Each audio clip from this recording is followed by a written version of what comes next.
พี่น้องเอ้ยโอ้ก็มอบเงินให้เราก่อนเนาะน้องเอ่มีแต่ฝากเจ้าขอบคุณทางพี่ติ้งเพิ่นเด้อเพิ่นเป็นคนจังหวัดเมืองกาญเพิ่นเป็นคนฝั่งไทยพุ่นแหละเนาะฝากอวยพรอวยไสเพิ่นแน่เนาะเอาขอบคุณเพิ่นแน่ขอบใจเด้อพอติงเอ้ยให้สุขภาพแข็งแรงเด้อให้อยู่ดีมีแรงเด้อให้ความเจ็บอย่าได้ความใครอย่ามีเด้อให้เทวดาหักแพงหมดทุกหมดคู่ทุกคนเด้อสาธุ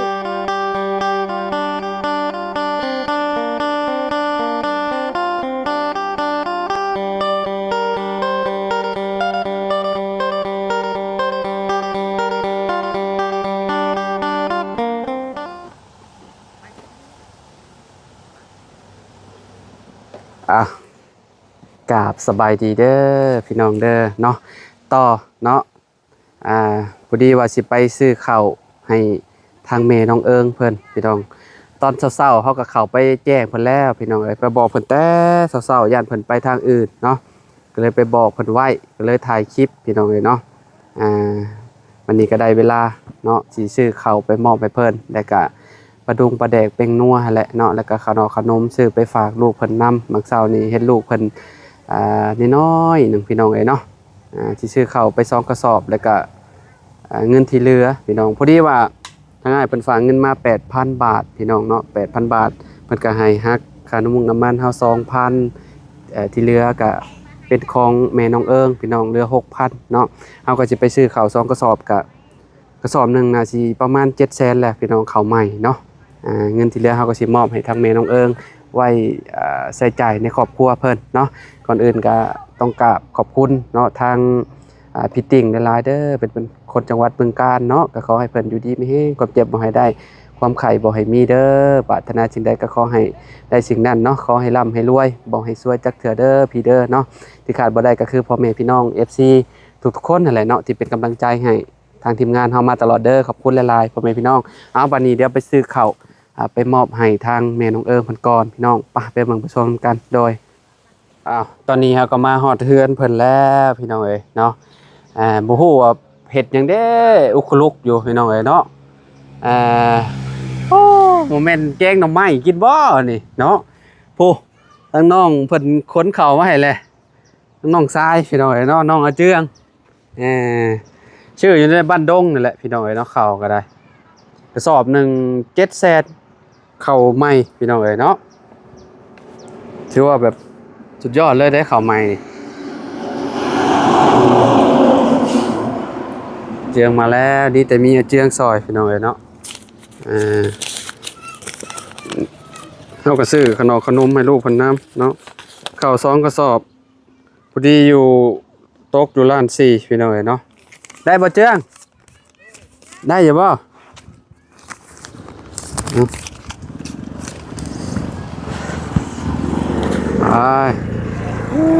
พี่น้องเอ้ยโอ้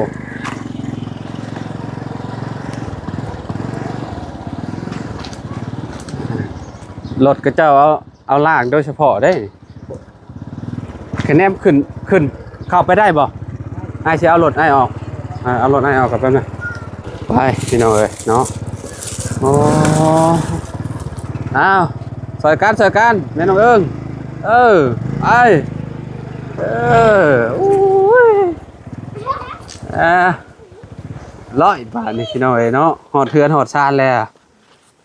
กำลังเตรียมโตสิไปใช้นี่สบายดีเด้อสิไปใช้นี่ห่วยอยากไปเก็บมันแล้วบอกเช้านี่ว่าให้อยู่สิไปปะกันแหละยังไม่ได้ไปห่วยไอ้ล่วงหาแนวข้ามเมียนก่อนง่ายไอ้ล่วงมาดูเจาะง่ายเนาะเอาไว้อยู่เฮือนหลังเก่าบ่เข้านะไปเฮือนหลังเก่าเนาะโดยพี่น้องเนาะมีน้องอาเจืองมาซอยเมื่อกี้นี่ไปมอบอันนั้นให้เพิ่นเมื่อกี้นี่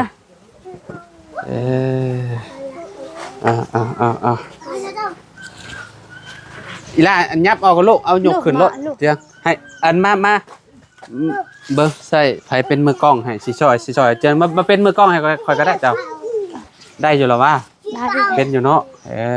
เอานี่เมียนก่อนพี่น้องเอ้ยอึ๊บมาบ่ลมบ่ ช่วย อันห้ามประคองไว้ในลูก ห้องนะ ประคองไว้ในบักละมาข้าม อู้นักกะลีพี่น้องเอ้ยเนาะโอ้ข้าวสารนี่อึ๊บเจ้าเพื่อนเราจนสิฮักโอ้โหดลีนี่อึ๊บไปทางใดเจียงเจ้าโค้งมาพี่บ่มาดูเด้อโอ้เอ้าอ๋อเท่าขนาดสำนี้ยังเหือย่อยเลยพี่น้องเอ้ยเนาะเอาเถอะไปขอบใจหลายๆน้องขอบใจน้องเจืองพลหลายๆพี่น้องเนาะโดยเนาะไปขึ้นไปภูอันทางเมนองเอิงฮ้อน ไม่ใช่ห่อต้อนเมื่อกินไปอัพนะ ไปขึ้นก่อนซื้อขนมมาให้แล้วละเด้อซื้อมาให้แล้วเอาพี่น้องเอ้ยเนาะกำลังเห็ดกินยังนี่ดังไฟกลุ่มๆอยู่ฮะ ได้กินอย่าง ดังเมียนชื่อโยพี่น้องเอ้ยข้าวใหม่ๆเด้อนี่ โดย สอบ1 700,000บ่พี่น้องเอ้ยเนาะ ก็ไปนี่กินนี่ลูกกิน ฮะ ลูกกินนี่แต่เช้า กินผัก โดย อ๋อ ผักผักยังไงนี่ ผักกาดชม ผักกาดชม โดย โอ้หมูมีน้ำกินเนาะ โดย แป้งนัวเบิ่นล่ะบ่ที่ว่าข่อยซื้อมาให้ ก็ไปหาไว้ มีอันนี้ปลาแดกกับแป้งนัวและขนมให้ลูกเจ้านำเพราะว่าเงินส่วนที่เฮาเหลือซื้อข้าวหั่นแหละพี่น้อยเนาะเงิน 6,000เงิน 6,000 บาทเนาะก็สิได้ข้าวแล้วก็ขนมเนาะเงินที่เหลือก็สิมอบให้เพิ่นเอาไว้ใช้นั่นจะยามจำเป็นเนาะข้าวนี่ก็คือสิได้ใช้โดนเติบอยู่เนาะ น้องสั่งยาเด้ ฮะ สั่งยานี่5 แสน สั่งยาให้ไผ อยู่เวียด ยาเจ้าฮะ โดย ยาตัวเองเนี่ยบ่ โดยยานี่ ใช่มียายังนี่ นี่ยาเจ็บหัววินหัวนี่วินหัวฮะเป็นตาก็มืดเด้สั่งยา ไปกวดอยู่บ่ ไปกดแล้ว อันนี้บ่ยาไปกวดบ่นี่ก็เจ้าจัดมาให้บ่เลยนั่นใดหรือว่าสั่งมากินโดยเฉพาะ กดอยู่เวียด อันนี้ได้ โดย ย าเวียด ยาเวียดแล้วก็มีอีหยังอัน นี่ก็ พี่น้องเอ้ยเนาะยาก็ชุดเบิดนี่500,000บ่อันนี้มันยังซะ นี่ก็ สั่งมาแต่ไส นี่ก็เวียดให้ คือหยังอัน นี่วินหัวนี่เด้ ต้มกิน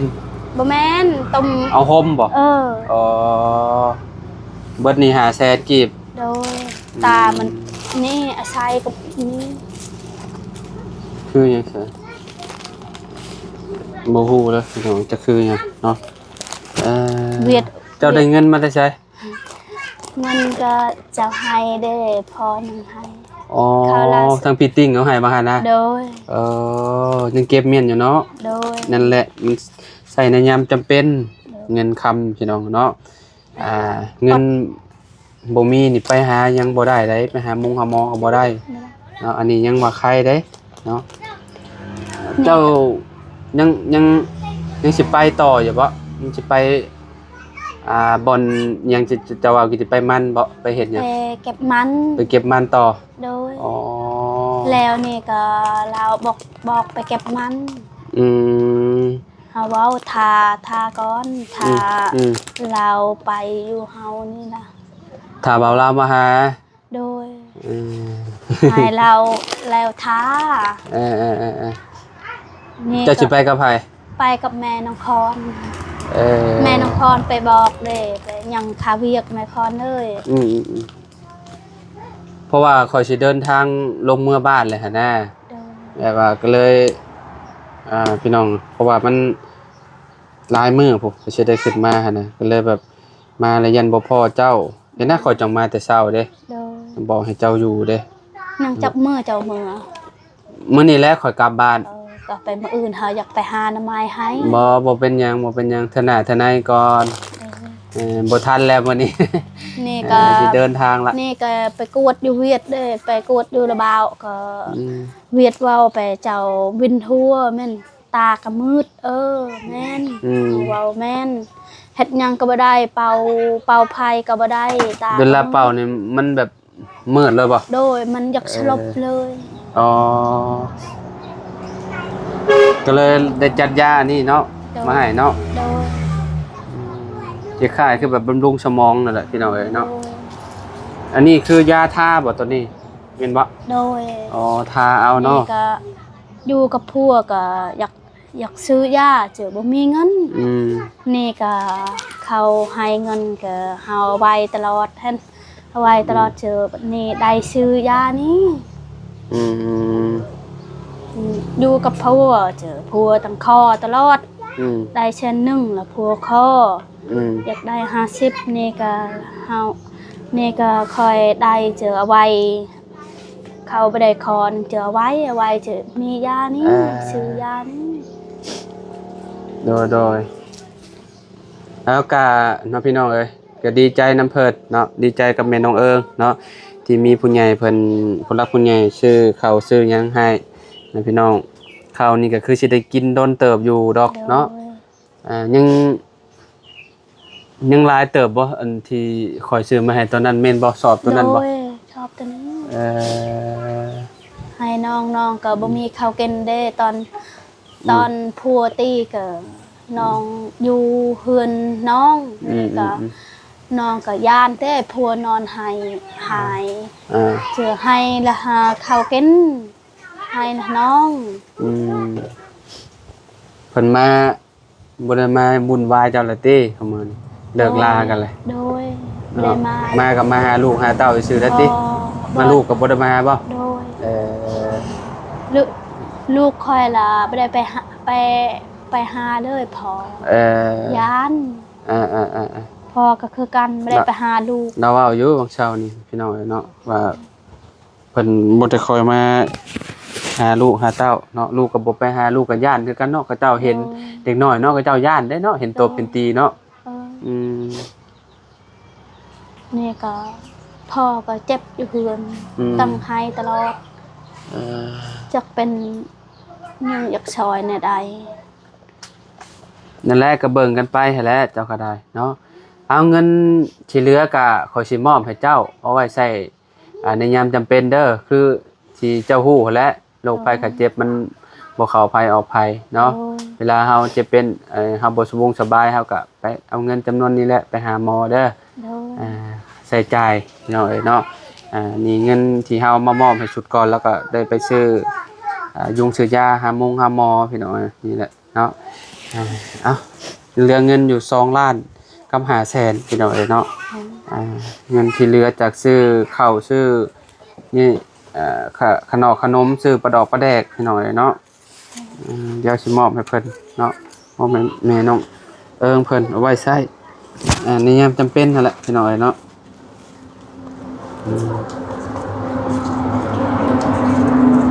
นี่ก็